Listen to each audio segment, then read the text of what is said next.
వెక్కిరింతలు లెక్క చేయకు,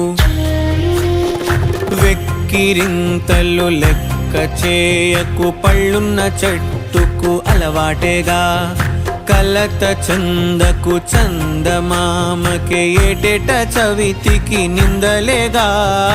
ఓటమన్నది గురువు కదరా, ఓర్పుతో నువ్వు గెలవవా.